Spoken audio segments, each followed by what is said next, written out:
Houston, you've got to see this.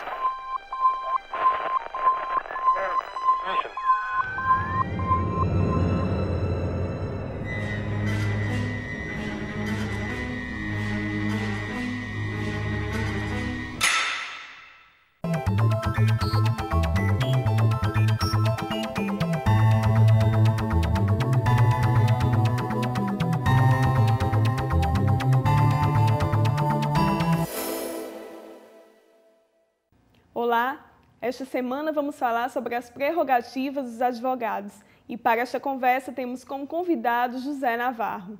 Ele possui graduação em Direito pela Universidade de Fortaleza, especialização em Direito Empresarial pela UES e é pós-graduando em Direito Processual Civil pela Faculdade de Cristos.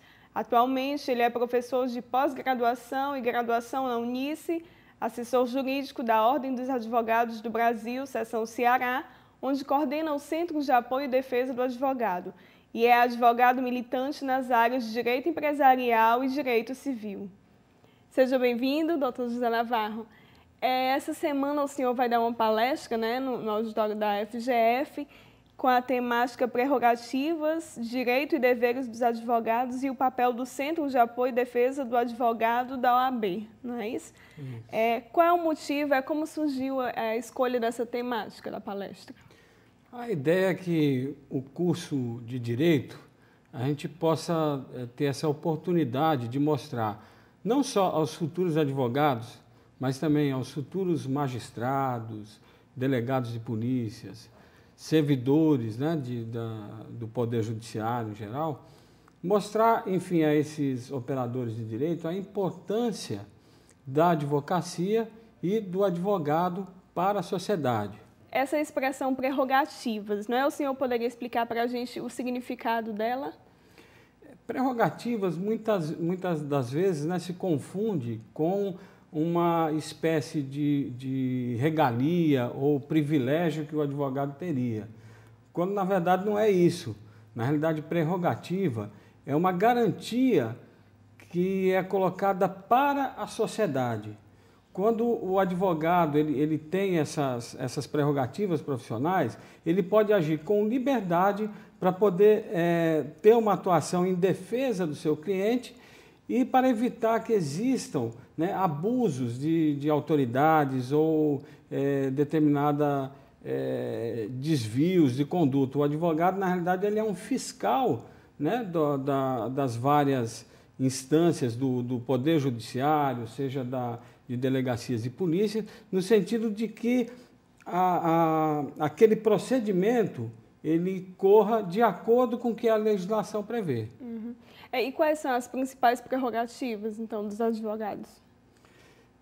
Nós podemos citar algumas. Por exemplo, o advogado ele tem o direito de se avistar com seu cliente preso. Uhum. Esse direito, veja bem, aquilo que eu disse, de ser não um privilégio do advogado, mas ser uma garantia da sociedade. Aquele preso, ele está lá detido por um crime que eventualmente cometeu, mas ele tem a garantia que um profissional, que um advogado vai se avistar com ele, vai lhe garantir a defesa, vai verificar se a legislação está sendo cumprida, se não existe nenhum abuso. Então, essa seria uma das prerrogativas.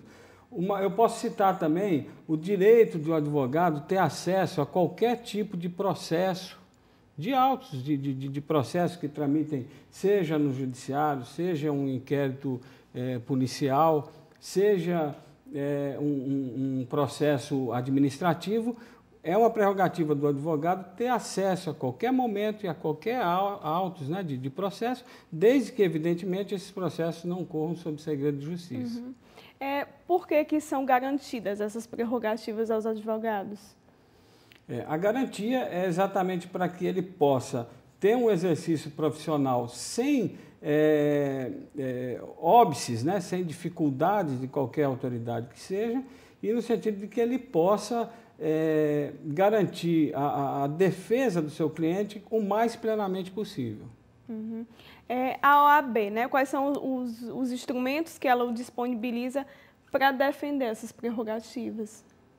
A OAB tem dois instrumentos importantes dentro da sua estrutura aqui. Uma delas é a Comissão de Defesa e Assistência do Advogado. É uma comissão onde participam advogados em regime assim, de voluntariado.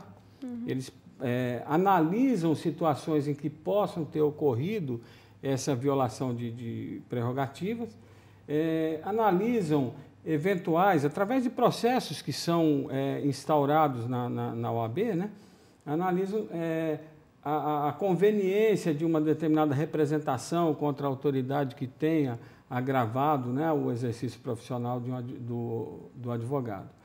E temos também o recém-criado Centro de Apoio e Defesa do Advogado, do qual eu tive a incumbência, né, pelo atual presidente da OAB, Dr. Valdetar Andrade Monteiro, de coordená-lo. A ideia desse centro de apoio é porque existe muito, sabe, no dia a dia, aquele desrespeito ao exercício profissional do advogado. Então, o advogado chega numa repartição, numa delegacia, por exemplo, e quer verificar um inquérito policial, o delegado chega e impede. Acontece muito, embora isso seja uma prerrogativa garantida por lei, tem inclusive uma súmula vinculante, né, do Supremo Tribunal Federal que regula a matéria, nós ainda presenciamos esse tipo de coisa. Então, o advogado, nesse momento, ele tem que contar com o quê? Com a entidade dele, com a OAB. Ele liga para o centro de apoio, nós temos aí um telefone que funciona 24 horas, né? Que eu vou até aproveitar a oportunidade para divulgá-lo, que é o 91 11 5533. O advogado liga para esse telefone, imediatamente um integrante desse centro de apoio, que é uma equipe contratada, uma equipe de advogados contratada pela OAB, um advogado da equipe vai até o local, verifica a situação e, persistindo a violação, ela já toma a atitude adequada, uma representação contra essa autoridade ou coisa do tipo. São muitos atendimentos do centro de apoio? Tem muita procura?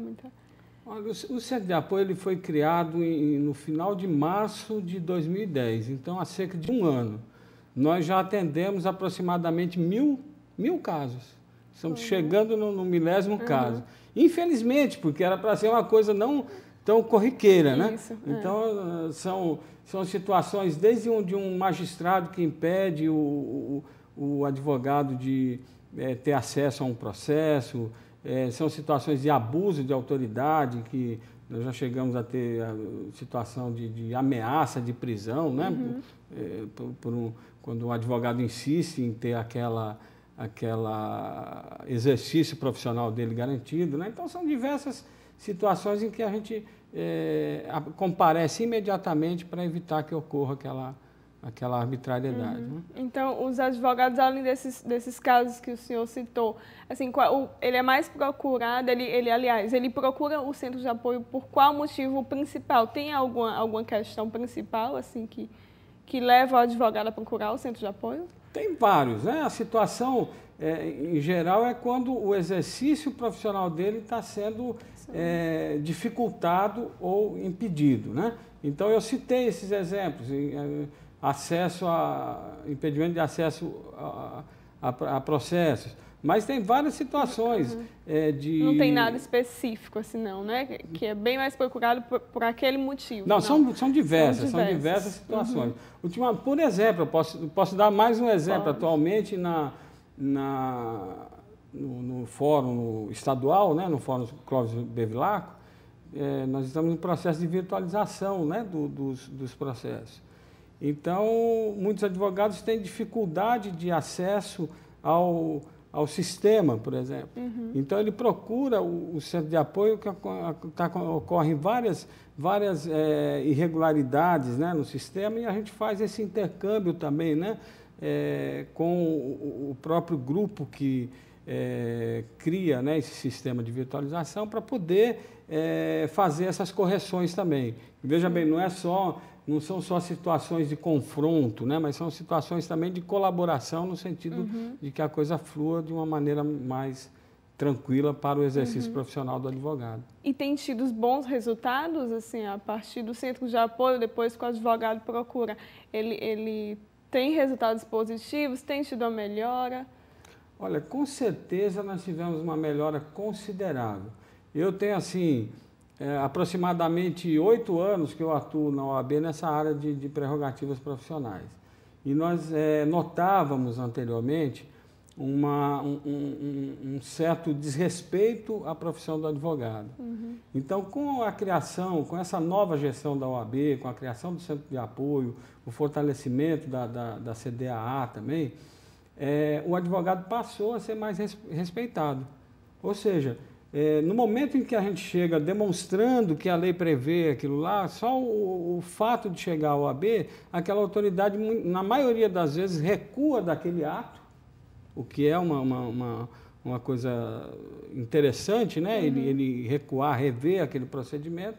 E eu acredito que em 90% a 95% dos casos a gente tem esse mecanismo de conciliação. Eu sei. Quando isso não ocorre, aí normalmente nós ingressamos com representações. Né? Por exemplo, se é uma autoridade policial, representação perante a Corregedoria dos Órgãos de Segurança Pública. Se é um magistrado, um servidor da Justiça, uhum. Corregedoria Geral de Justiça do Estado do Ceará, que é ligado ao Tribunal de Justiça, ou os órgãos correspondentes nas diversas esferas do Judiciário. Uhum. E temos também, mais recentemente, o Conselho Nacional de Justiça, que tem sido uma ferramenta importantíssima, que nós podemos contar já vários processos que nós ingressamos no Conselho Nacional de Justiça e obtivemos resultado positivo, porque ele determina aos órgãos correcionais locais que apurem aquele fato. E nós tivemos, eu cito até como maior exemplo, um grande problema do exercício da advocacia aqui no estado do Ceará, era a vara de execuções penais. Vara de execuções penais, um único magistrado com aproximadamente 15 mil processos, dificuldade no relacionamento entre servidores e advogados, morosidade, uma série de dificuldades, em que depois que nós ingressamos no CNJ com uma representação contra essa situação da vara, não é contra o magistrado ou contra os servidores, mas contra, em face da situação que se coloca nessa vara. Então, nós tivemos um resultado significativo que hoje há uma busca incessante no sentido de melhorar esse atendimento lá. Certo. Quais são os instrumentos que a OAB ela utiliza para fiscalizar o cumprimento da ética profissional? A questão da ética, na realidade, quando a gente fala em direitos e deveres, são duas faces, né, de uma mesma moeda. Se de um lado nós temos a luta incessante por essas prerrogativas profissionais da advocacia, de outro lado nós devemos exigir também que o advogado ele atue sempre com ética profissional. É inadmissível que um advogado, por exemplo, ele se aproprie indevidamente de valores confiados por seu cliente, por exemplo. É inadmissível que ele assuma condutas, né, que firam a ética profissional, ou atravesse, por exemplo, né, uma petição em um processo que já existe, um outro procurador. Enfim, são várias situações que, infelizmente, ainda ocorrem. Então, a OAB tem mecanismos que eu diria assim, 2 etapas. Ela tem uma ouvidoria, que é onde aquele cliente que se sentiu prejudicado, ele pode procurar a OAB através da ouvidoria, e ela faz essa intermediação no sentido de verificar o caso, fazer uma conciliação e ver se a coisa, né, é solucionada dentro daquele espírito de conciliação. Mas quando envolve uma situação vamos dizer, mais grave, é instaurado um processo administrativo na OAB, existe um tribunal de ética que julga e pode punir o advogado que faltou com a ética. Pode punir desde uma advertência, uma suspensão ou até a exclusão do advogado dos quadros da OAB. Ah, certo. A relação da OAB com os centros de apoio. O centro de apoio está inserido na OAB ou não? O advogado ele procura diretamente a OAB, ele procura diretamente o centro de apoio. Como é essa relação? O centro de apoio foi um organismo criado pela instituição, pela OAB, para poder dar esse suporte para a advocacia. Então, ele está diretamente ligado à Comissão de Defesa e Assistência do Advogado e à diretoria e à presidência da OAB, no sentido de que, quando há qualquer situação que envolva a prerrogativa e exija uma resposta imediata, aí já se tem esse apoio imediato ao advogado. Certo. Essa realidade do centro de apoio, ela é uma realidade que existe somente no nosso estado ou no Brasil? Como é feito isso? Essa ideia, né, do centro de apoio foi uma ideia pioneira aí do nosso presidente, Dr. Valdetário Andrade Monteiro, que ele, verificando, né, que existe, na realidade, todas as seccionais da OAB, elas têm que ter uma comissão de prerrogativas. Uhum. Isso estatutariamente ela tem que ter. Tá. Né? Mas o formato que elas existem até hoje é com o trabalho assim, voluntário. E muitas vezes o advogado no trabalho voluntário ele tem aquela dificuldade de sair em uma situação de emergência, tem que ligar para um, liga para outro, e até resolver a situação, muitas vezes não tem aquela agilidade, aquela eficiência. Então, a ideia do nosso presidente foi exatamente criar essa estrutura com profissionais, advogados contratados, para que pudesse ter o atendimento imediato. Então, nesse sentido, é uma ideia que surgiu aqui no Ceará, certo. Existe ainda somente aqui no Ceará, provavelmente o sucesso e a prontidão com que está acontecendo as suas atividades, né? Com certeza farão com que essa ideia se espalhe por outros estados, com certeza. São resultados que os outros estados vão começar a perceber, né? Vai ter essa comunicação e vai passar a ter em outros estados também. Acho que eles vão começar a adotar mesmo, né? Certamente. Eu acredito que quando se vê uma ideia, né, que tem resultado um resultado positivo, isso. A tendência é que ela seja copiada por outras regiões, né, do país. Tem algum estado, algum lugar específico em que os advogados sofrem mais essa questão dos seus direitos? Ou não, é isso?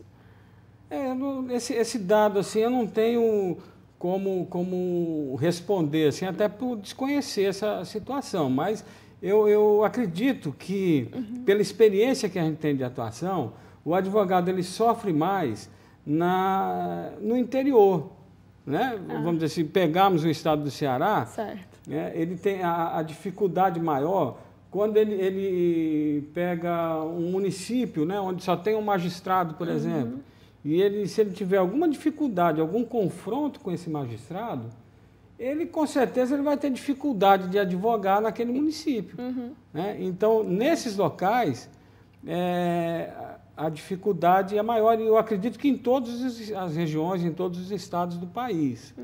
Agora, essa ideia, inclusive, nossa, né, do Centro de Apoio, ela, inclusive, ela tem surtido efeito com essa interiorização que nós estamos tentando fazer, né, do Centro de Apoio. Então, o advogado ele não representa diretamente um magistrado que está ferindo a sua prerrogativa profissional. Ele liga para a OAB e nós, profissionais lá do Centro de Apoio, nós aqui ingressamos com representação, se for o caso, oficiamos a corregedoria, né? E as atitudes que têm que ser tomadas, a OAB é a instituição que o faz, né? Para evitar aquela perseguição, principalmente ao advogado que está no interior do estado. Certo. O senhor, como advogado, o que espera, assim, com a sua expectativa na profissão do advogado? Tem alguma expectativa? Tem algo que o senhor queria que melhorasse, queria ver mudar? A atividade do advogado ela é extremamente gratificante, porque o advogado ele acaba criando o direito. Muitas vezes situações em que a pessoa não tem mais a quem recorrer, ela procura, né, aquele advogado, e muitas vezes são situações difíceis, que você já vê uma jurisprudência quase que consolidada em situação contrária àquela que foi definida ou procurada pelo seu cliente, e aí você vai pesquisar, vai fazer aquele estudo e vai criar uma nova situação para defender aquele interesse. Então, é uma profissão extremamente gratificante. Agora, o que a minha expectativa pessoal é que haja um respeito maior por parte de todas as autoridades e por parte dos próprios advogados, né, com relação ao nosso exercício profissional, né, que seja reconhecida como uma profissão, que de fato ela é, né, inclusive a legislação, né, a legislação federal que regulamenta a profissão do advogado, o Estatuto da Advocacia da OAB, ela coloca em patamares nivelados as demais profissões. O advogado ele não existe hierarquia entre advogado, juiz e membro do Ministério Público, né? Delegados e outras autoridades. Então, todos são operadores de direito e devem se tratar com todo o respeito que a profissão merece. Infelizmente, nós vemos ainda, né, daí até a existência do centro de apoio, nós vemos esse desrespeito que acontece não raras vezes. Quer dizer, a minha expectativa, como advogado, é que chegue um dia em que nós não precisemos mais de mecanismos na OAB como o Centro de Apoio e Defesa do Advogado, Sim. como a Comissão de Defesa e Assistência do Advogado. Que a profissão, o respeito à profissão seja reconhecido de tal forma que a gente não precise estar adotando esses mecanismos. Doutor José Navarro, para a gente encerrar, eu queria que o senhor fizesse suas colocações finais a respeito desse assunto, né, e convidasse os nossos alunos para a palestra, né, para participar. Ok. A advocacia ela é uma profissão extremamente importante para a sociedade. A própria Constituição Federal de 1988, ela estabeleceu, ela se preocupou em dar um status constitucional à profissão, colocando lá o artigo 133, o advogado é indispensável à administração da justiça. Então, o que eu tenho a dizer aos alunos de direito é que participe, que venham a essa palestra, não só aqueles que tenham a pretensão de seguir a carreira da advocacia, mas os futuros promotores, os futuros delegados, os futuros servidores do judiciário, os futuros magistrados, então todos eles que possam participar e conhecer um pouco mais, né, dessa nobre atividade que atualmente nós representamos. Então, ok, muito obrigada pela sua presença. Obrigado.